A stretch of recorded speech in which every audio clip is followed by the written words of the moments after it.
Sir, तुम्ही आज कृषी विभागाच्या बैठकीसाठी आलेला आहात. रब्बी हंगामपूर्व तुम्ही आढावा घेणार आहात. काय नेमकी राज्यातली परिस्थिती पाहायला मिळते? अनेक भागामध्ये पाऊस झालेला नाही, दुष्काळासारखी परिस्थिती. यावर्षीचा रब्बी हंगामाची बैठक आपण अतिशय नियोजित वेळेत या ठिकाणी घेतोय पुण्याला साखर संकुलात. दरवर्षीप्रमाणे रब्बी हंगामाची आणि खरीप हंगामाची बैठक होते. खरीप हंगामाची बैठक ही प्रत्येक विभागात जाऊन कृषी मंत्र्याला घ्यावे लागते आणि त्याचं मुख्य बैठक ही माननीय मुख्यमंत्री मोदयांच्या अध्यक्षतेखाली होते. रब्बी हंगामात एकच बैठक कृषी मंत्र्याच्या अध्यक्षतेखाली या ठिकाणी होते आणि आज ती बैठक या ठिकाणी आपण रब्बी हंगाम पूर्व बैठक घेतोय. दरवर्षीप्रमाणे एकूण यावर्षीचं पाऊस प्रमाण काही ठिकाणी अति पाऊस झाला आहे आणि बहुसंख्य ठिकाणी पाऊसच झाला नाही. अशा दुहेरी संकटात महाराष्ट्र आहे. त्यामुळं मागच्या वर्षीपेक्षा नक्कीच प्राथमिक अंदाज आमचा जो आहे की त्या खरीप हंगामाचा जे क्षेत्र आहे ते क्षेत्र यावर्षी कमी होणार आहे. या खरीपामध्ये सगळ्यात मोठं क्षेत्र हे हरभऱ्याचं आहे, त्याच्यानंतर ज्वारीचं आहे, बाजरीचं आहे, मक्याचं आहे.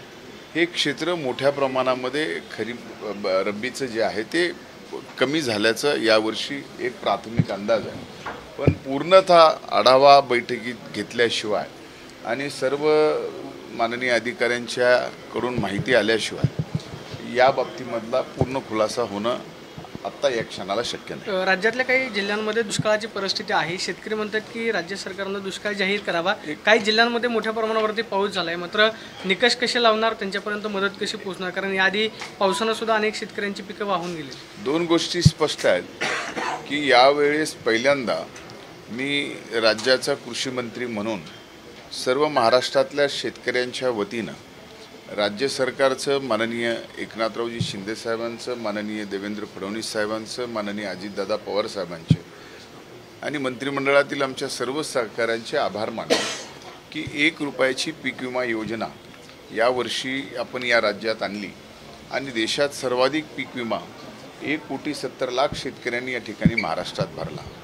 ज्या ठिकाणी अधिकचा पाऊस झालेला आहे आणि पीक विम्याच्या ट्रिगरमध्ये तो अधिकचा पाऊस म्हणजे 65 mm पेक्षा जास्त झालेला पाऊस हे पहिल्या ट्रिगरमध्ये जिथं येतं तिथंसुद्धा अंतरिमचा त्या ठिकाणी पीक विमा शेतकऱ्याला मिळणार आहे.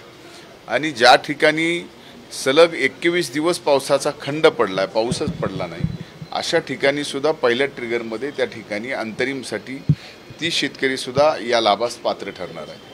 त्यामुळं दोन्ही बाजूला जरी संकट असला ती पावसाचं आणि पाऊस नसल्याचं, तर या दोन्हीही बाजूला स्वतःच्या खिशातला फक्त 1 रुपया, त्या 1 रुपयामध्ये या सर्व शेतकऱ्यांचं पिकाचं संरक्षण खरीप हंगामामध्ये झालेलं आहे.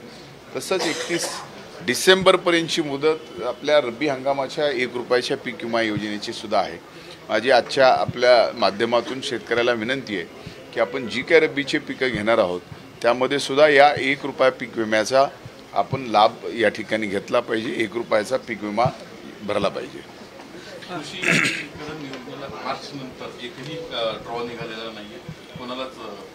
नाही, असं नाही आहे की मार्च नंतर एकही ड्रॉ निघालेला नाही आहे. आपण जशी मागणी येते आणि त्या मागणीप्रमाणे नियतव्यव ज्या या योजनेसाठी राज्य सरकारने आपल्या अर्थसंकल्पामध्ये ठेवलेला आहे त्या नियतव्यव जसा जसा आपल्याकडे येतो तसं तसं आपण जी अपलोड केलेली यादी आहे त्या यादीप्रमाणे त्या ठिकाणी अनुदान पुढे देतो.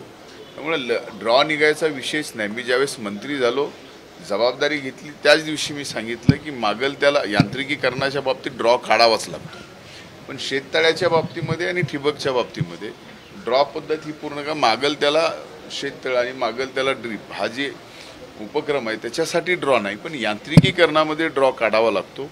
कारण 3 वेगवेगळ्या योजनेचे पैसे यांत्रिकीकरणासाठी येतात, ज्यामध्ये केंद्र सरकारची एक योजना आहे, केंद्र आणि राज्य सरकार मिळून एक योजना आहे आणि फक्त राज्य सरकारची एक योजना आहे. या तिन्ही योजनेमधून यांत्रिकीकरणासाठी पैसे यावे लागतात आणि जे अर्ज येतात त्या अर्जाप्रमाणे आपण त्या ठिकाणी ड्रॉ काढतो.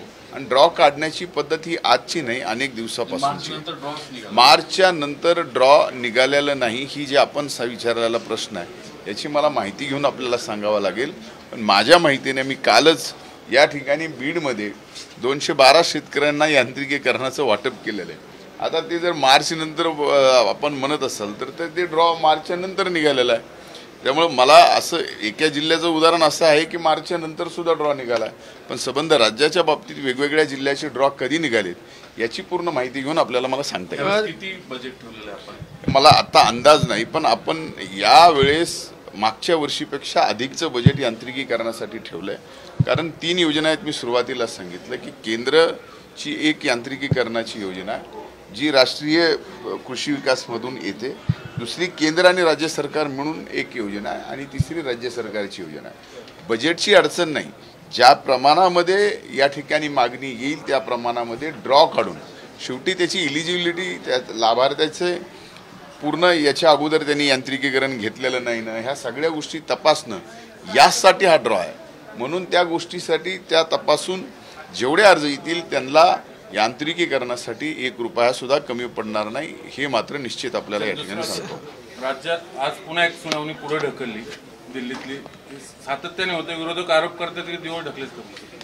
नाही, मला एक लक्षात येत नाही की यामध्ये जर न्यायव्यवस्थेवरती यांचा विश्वास नाही, यांचा संविधानावरती विश्वास नाही, यांचा लोकशाहीवर विश्वास नाही, तर आता न्यायव्यवस्थेने सुनावणी पुढे ढकलली याच्यात न्यायव्यवस्थेवर आरोप करणं हे कितपत विरोधी पक्षाचं योग्य आहे? तुम्हाला काहीच मान्य नाही म्हणजे हे म्हणतात तेच फक्त मान्य करावं सर्वांनी आणि ते म्हणताच ते त्यांनी सगळं खरं धरावं जनतेने, असं असेल तर ही लोकशाही म्हणत नाही. लोकशाही ही सगळ्या जगामधली सगळ्यात मोठा लोकशाही असणारा देश आहे. परमपूजनीय डॉक्टर बाबासाहेब आंबेडकरांनी याला संविधान दिलं. त्या संविधानाच्या आधारावर सरकार चालतं, एक्झिक्युटिव्ह बॉडी चालते, त्याच्यात ज्युडिशरी चालते, त्याच्यात आपण स्वतः माध्यमसुद्धा त्याचाच एक चौथा स्तंभ म्हणून या ठिकाणी आहोत. या सगळ्या व्यवस्थेवरती विश्वास ठेवला पाहिजे. आता तारीख का लांबली याची कारणं मी सांगू शकत नाही, कारण त्या एकूण निकालाशी माझा किंवा त्या केसच्या संबंधित माझा रोजचा काय याच्यातला अभ्यास नाही. आमदार अपात्रतेची सुनावणी होणार आहे, मात्र शिवसेना पक्षाने चिन्हाची सुनावणी पुढे गेलेली आहे. आज सुप्रीम कोर्टामध्ये जयंत पाटलांनी तुमच्या विरोधात जी याचिका दाखल केलेली आहे त्यावरती सुनावणी होणार आहे. सातत्यानं दावा केला जातो की अजित पवारांसोबत गेलेले जे 9 मंत्री आहेत ज्यांच्या विरोधात पिटिशन फाईल आहे ते सगळे अपात्र होतील आणि शिवसेनेच्या निकालाचा परिणाम हा तुमच्यावर. मला असं वाटतं की लोकशाही जसं आपण सगळ्याला म्हणतो की आपण लोकशाही मानली पाहिजे, आपण सुद्धा मानली पाहिजे. इथं लोकशाही नावाचे चॅनल सुद्धा निघालेत. मग कशासाठी निघालेत? लोकशाही आपण म्हणतो तर लोकशाही मानली पाहिजे. लोकशाहीमध्ये ज्या वेळेस एखाद्या निवडणुकीत बहुसंख्य मतदार हे एका बाजूला जातात आणि एका पक्षाला निवडून देतात, ती लोकशाहीने निवडून दिलेलं सरकार म्हणतात. एक मिनिट पूर्ण करू द्या. तुम्हाला विचारा, तुम्हाला जे विचारायचं त्याचं उत्तर मी देतो. दुसरा विषय असतो पक्षांतर्गत लोकशाहीचा. पक्षांतर्गत लोकशाहीमध्ये जर बहुसंख्य पक्षाचे पदाधिकारी, पक्षाचे आमदार हे एका बाजूला गेल्यानंतर ती लोकशाही सुद्धा मान्य करावी लागते आणि ती जर मान्य होत नसेल तर ती लोकशाही पक्षाची तुम्हाला मान्य नाही पण देशाची मान्य आहे असा अर्थ लावता येत नाही. लोकशाही ही लोकशाही आहे. सर, 22 जागांवर शिवसेना शिंदे गटाने दावा केलेला आहे, त्यांची तयारी देखील सुरू झालेली आहे. राष्ट्रवादी काँग्रेसची काय भूमिका आहे आणि 6 जागांवर नवीन चेहरे राष्ट्रवादी काँग्रेस देणार आहेत? या बाबतीमध्ये राष्ट्रीय आमचे आदरणीय दादा अध्यक्ष, राज्याचे अध्यक्ष तटकरे साहेब, प्रफुल्लभाई पटेल साहेब याच्यातलं सविस्तर उत्तर देऊ शकतील. हा पूर्णपणानं संघटनेच्या संबंधितला विषय आहे आणि याबाबत सविस्तर जर उत्तर आपल्याला मागायचं असेल तर ते नक्कीच या ठिकाणी अतिशय अधिकारवाणीने उत्तर देऊ. संजय राऊत सातत्यानं तुमच्यावरती टीका करताय. प्रकरण बाहेर आलं अजितदादांच्या विरोधातलं, काही ठरवून आहे, टायमिंग आहे नेमकं? एक लक्षात घ्या, मला एक गोष्ट कळाली नाही की जी जागा PPA मॉडेलखाली टेंडर निघालं ते त्यावेळेसच्या तत्कालीन गृहमंत्र्यांच्या आदेशाने निघालं.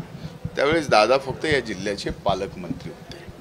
त्यामुळं त्या काळात जे काही घडलंय त्यावेळेसच्या जबाबदार पोलीस अधिकाऱ्यांनी त्यावेळेस त्याची तक्रार करायच्या ऐवजी रिटायर झाल्यानंतर एका पुस्तकामध्ये नोंद करायची आणि एखाद्या व्यक्तीला बदनाम करायचं, हे कुठल्याही एवढ्या मोठ्या अधिकाऱ्याला, ज्याला अनेक पुरस्कार मिळालेत, अशा अधिकाऱ्याला शोभणारं नाही. मुळामध्ये ज्या वेळेस हे टेंडर निघालं आणि ज्याला कुणाला मिळालं त्याच्या विरोधामध्ये कोर्टामध्ये हा एक वेगळं प्रकरण कोर्टामध्ये दाखल झालं आणि त्याचमुळं या ठिकाणी ती जागा स्वतः तत्कालीन गृहमंत्र्यांनी ती टेंडर रद्द केले. त्याच्यामुळे ह्याच्यात श्रेय त्यांच्यामुळेच वाचलं असं म्हणण्यात काय त्याला अर्थच उरत नाही. मुळात एकाला जर PPM मॉडेलमध्ये काम मिळालं आणि त्याच्याच विरोधामध्ये कोर्टात जर केस चालू झाली आणि त्या केसमध्ये ही जर केस या जागेची इन्क्लूड होत असेल आणि तो आधार घेऊन तत्कालीन मंत्र्यांनीच त्या ठिकाणी गृहमंत्र्यांनी जर हा निर्णय घेतला की हे टेंडर रद्द करा, तर त्याच्यामध्ये कुणी वाचवायचा प्रश्नच येत नाही. आज ती जागा वाचवण्याच्या संदर्भामध्ये श्रेय घेण्याचाच विषय आहे आणि त्याच्यातून विनाकारण निष्कारण काही कारण नसताना उठसूट दादांच्या वरती हे आरोप करायचं जे चालू आहे आणि याच्यात कुठंतरी एक वेगळं षडयंत्र आहे की एक म्हणजे पूर्णपणानं जनतेच्या विकासासाठी वाहून घेतलेल्या एका नेतृत्वाला जे सकाळी 6 वाजल्यापासून रात्री 12 वाजेपर्यंत जनसेवेच्या आणि महाराष्ट्राच्या विकासासाठी आणि महाराष्ट्राच्या सदृढ विकासासाठी स्वप्न पाहतोय, तो व्यक्ती जो काम करतोय त्याला बदनाम करणं आणि राजकारणातनं संपवणं हे जे षडयंत्र आहे ते कुठेतरी थांबलं पाहिजे. मात्र त्याच्यामध्ये असं म्हटलंय आपल्याला माहिती आहे अजितदादांची स्तुती केलेली आहे. सकाळी त्यांची आत्मक्लेश यात्रा सुरू झाली, ते म्हणले अजितदादांनाच मुख्यमंत्री करा, त्यांच्याकडेच सर्व. एक लक्षात घ्या, अनेक जणांची भावना आहे, ती भावना व्यक्त करणं हे लोकशाहीमध्ये योग्य नाहीये का? मला जर माझ्या नेतृत्वाला वाटलं की माझ्या पक्षाच्या कार्यकर्त्याला वाटलं की माझ्या पक्षाच्या नेतृत्वानं मुख्यमंत्री व्हावं, हे जर माझं स्वप्न असेल, माझ्या कार्यकर्त्याचं असेल, तर ते स्वप्न कधी ना कधी आज आहे का, तर आज नाही, पण कधी ना कधी योग्य वेळ आल्यावर हे स्वप्न पूर्ण व्हावं ही जर अपेक्षा ठेवून आम्ही समाजकारणामध्ये, राजकारणामध्ये आणि सगळ्यात महत्त्वाचं महाराष्ट्राच्या तमाम जनतेच्या हितासाठी हे होणं आणि हे स्वप्न पाहणं आम्ही चुकीचं थोडंच आहे. तुमचं दैवत म्हणते स्वप्न पूर्ण होणारच नाही. आता एक लक्षात घ्या, आता म्हणजे मला त्या बाबतीत बोलायचं नाही. आमचं दैवतांचं स्वप्न पूर्ण करायचं होतं का नाही होतं, संधी आलेली सुद्धा आपल्याला सगळ्याला माहिती की एकदा संधी आली होती, मुख्यमंत्री जागा असताना सुद्धा त्यावेळेस मुख्यमंत्रीपद सोडलं, हे आपली सगळी चर्चा आहे. मग ते असं जर त्यांचं स्वतःच मत असेल तर स्वतःकडे आलेलं मुख्यमंत्री पद सुद्धा दैवतानेच दादांना सीएम पद नाही. मला त्या बाबतीत काही बोलायचं नाही. दैवत काय म्हणलं हे त्याचं उत्तर स्वतः दैवतांकडेच आहे की त्यामुळे आज आम्ही तर त्यावेळेस निर्णय प्रक्रियेतही नव्हतो, आम्ही त्यावेळेस एवढ्या सक्रिय राजकारणातही नव्हतो ज्यावेळेस राष्ट्रवादी काँग्रेस पार्टीकडे मुख्यमंत्री पद हे आलेलं होतं आणि त्यावेळेस का झालं नाही हा मुद्दा अनेक जणांनी या ठिकाणी प्रश्न विचारले, अनेक जणांनी त्याची उत्तर आले. आता पुन्हा पुन्हा तेच शिळ्याकडीला ऊत आणण्यात काय अर्थ नाही. देश विदेशातील प्रत्येक घडामोडींचे लाईव्ह अपडेट मिळवण्यासाठी आता साम टीव्हीच्या सर्व सोशल मीडिया प्लॅटफॉर्मला लाईक, फॉलो आणि सबस्क्राईब करा. तसंच सर्व नोटिफिकेशनसाठी बेल आयकॉन प्रेस करायला विसरू नका.